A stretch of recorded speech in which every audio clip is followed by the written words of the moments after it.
আসসালামু আলাইকুম। আমি রাকিব রায়হান। আপনাদেরকে আজকে নিয়ে যাব সিলেটের সাদা পাথর দেখার জন্যে। সকালে আমরা সিএনজি যুগে সাদা পাথরের উদ্দেশ্যে রওনা দিচ্ছি। ইতিমধ্যে আমরা যে রাস্তা যাচ্ছি এখান থেকে পাহাড় দেখা যাচ্ছে। পাহাড়ের যে অপরূপ সৌন্দর্য, এতে মনটা ব্যাকুল হয়ে পড়ছে কখন আমরা পাহাড়ের কাছে যাব।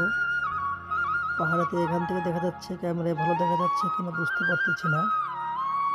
মেঘগুলো কিন্তু পাহাড়ের উপরে গা ঘেঁষে পড়ে আছে, মনে হচ্ছে তাদের অটুট বন্ধন। মনটা চাচ্ছে ঠিক ওইখানে যে কাছে থেকে দেখার, কিন্তু আসলে তা সম্ভব না। আমরা দেখতে দেখতে সিএনজি থেকে নেমে এখন এখান থেকে নৌকা নেব। নৌকার জন্য কথা চলতেছে। অবশ্যই এখান থেকে নৌকা ভাড়াটা মিটিয়ে নেবেন। আর যেন তর চয়েছে না কখন আমরা সাদা পাথরে গিয়ে পৌঁছাবো। আসলে সবারই প্রাকৃতিক দৃশ্যটা দেখার জন্য একটু ভ্রমণ করা দরকার।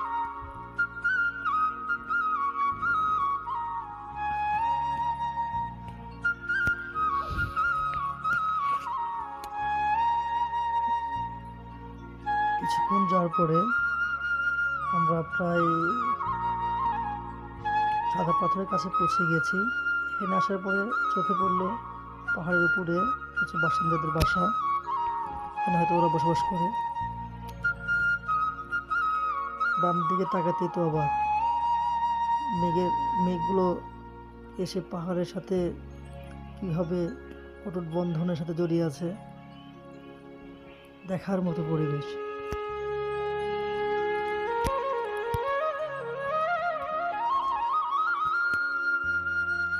আর যেন টর্চ হয়েছে না,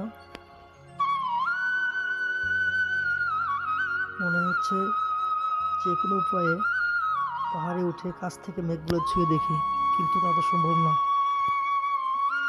পাহাড়টা পড়ে গেছে ইন্ডিয়ার মধ্যে।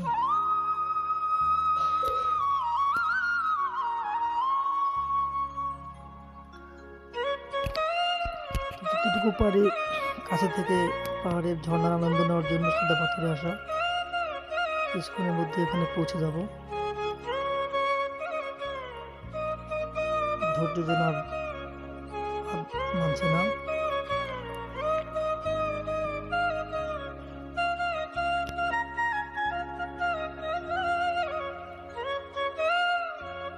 আমরা চলে আসছি, কিন্তু দুঃখের বিষয় এখানে ভিডিওটা নষ্ট হওয়ার জন্য ভিডিও দিতে পারি নাই। কিছু সিম্পল আকারের ছবির মাধ্যমে একটু আমাদের আনন্দ মুহূর্তটা আপনাদের দেখানোর চেষ্টা করছি।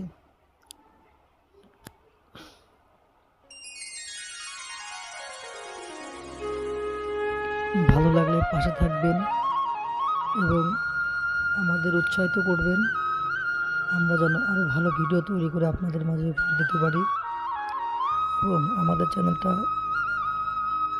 সাবস্ক্রাইব করবেন, লাইক এবং শেয়ার দিবেন। এতে আমাদের পরিশ্রমটা আমাদের কাছে সার্থক মনে হবে। এর চেয়ে বেশি কিছু আপনাদের মাঝে চাই না, শুধু আমাদের ভালোবেসে পাশে থাকবেন। ভিডিওটি দেখার জন্য আপনাদেরকে অনেক ধন্যবাদ।